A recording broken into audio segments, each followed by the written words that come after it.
white. Usually they'll be covered, but then the next day when the clouds clear, it just looks like a picture. And I just feel grateful to live in California where I have access to both the beach and the mountains.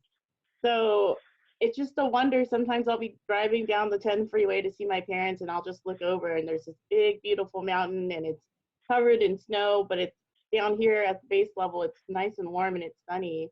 And since we've all been in quarantine, I've noticed the air seems a lot lighter. The sky looks a lot clearer. The clouds are coming out brighter. Just I haven't seen this type of weather in so long. And it just makes me hopeful that, we're doing our part in staying home, but we're also helping the earth and recovering from all this pollution and all this traffic.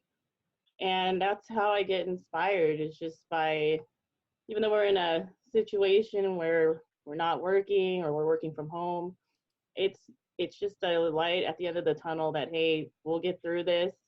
The earth's cleaning up, and if this mountain has been here for ages and it's still standing strong, then we can do the same way. We just got to take care of each other and keep moving forward, and we'll look like the mountain on a pretty day in California. And that's all I have. Thank you, Tony. Miss you. Miss your hugs. Yay. Okay, Tamara, excellent job. Excellent job. Next is, what is the most desirable trait another person can possess? I'll repeat that. What is the most desirable trait another person can possess? Eunice.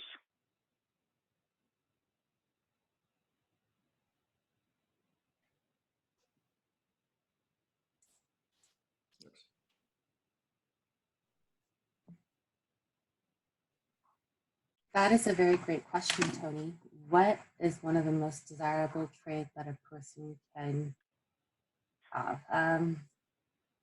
I'll say there's many traits that make a person beautiful, but one thing that's really stands out to me and that I think that makes a person a great person is the trait of being able to understand a person. Because I believe each human being has a way of thinking. They have their own way of processing information, but sometimes because each individual have their own opinions and options, that could sometimes collide with others. But if each of us are able to actually acknowledge our differences or opinions and understand each other, I think that creates a very amicable, or that creates an environment where people are able to get along. I see, for instance, like in politics and news, people are constantly bashing one another because they can't seem to agree or understand each other. But if just people could just take the time to understand where one person's coming from, or just acknowledge their difference, I think that really makes a person, that's a great trait that a person could have, because that way everyone can kind of get along. Thank you very much. Very good. Thank you, Eunice. One and no more than two more.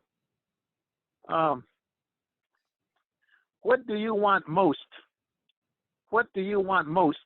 Sergio.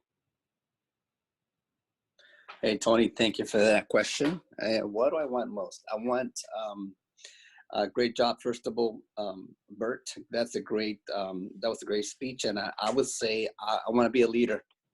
That's what I want the most. I want to be a leader. I want to lead by example.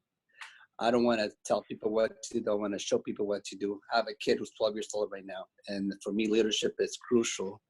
And I'm working on my self-esteem now. So I definitely something that I've been working on myself, always facing my fears and get out of my comfort zone. So that's what I want. I want to be a leader that people want to follow.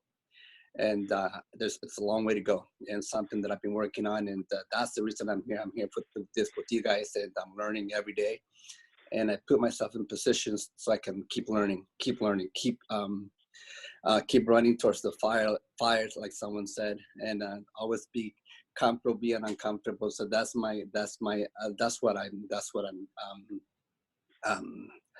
I'm going for. Thank you, Tony. Thank you, Sergio. Good answer. Last one. If you could instill one piece of advice in a newborn baby's mind? What advice would that be? I'll repeat that. If you could instill one piece of advice in a newborn baby's mind, what would that be? Ron?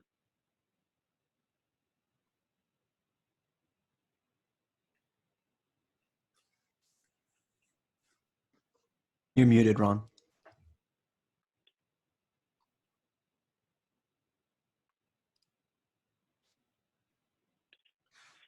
Babies are natural learners. And so, in a sense, one of the things that comes naturally to them is to absorb what's going on around them. However, as we get a little bit older, we tend to think that we've learned enough and that we don't need to learn anymore. This is obvious with children when they stop listening to their parents, or they might start disagreeing. They might say, hey, I really don't need to be listening to my parents. I think I know as much as they do. I'm probably more right than they are. They're old-fashioned, so on and so forth. So in a way, what I would try to encourage young people to do is to maintain that sense of learning.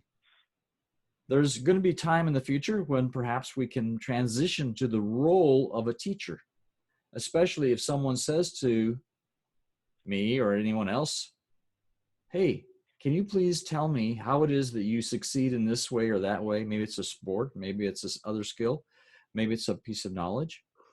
And then they can impart what they've learned.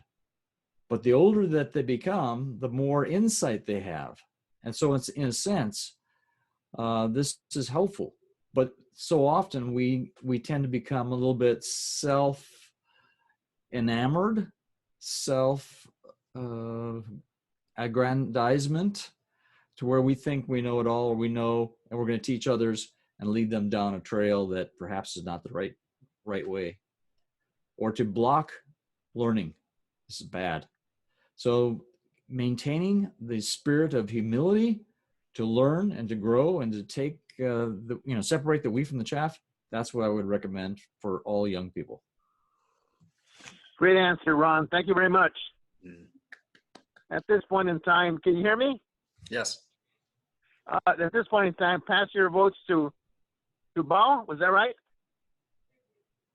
Sergio. Because Sergio. Sergio, I'm sorry.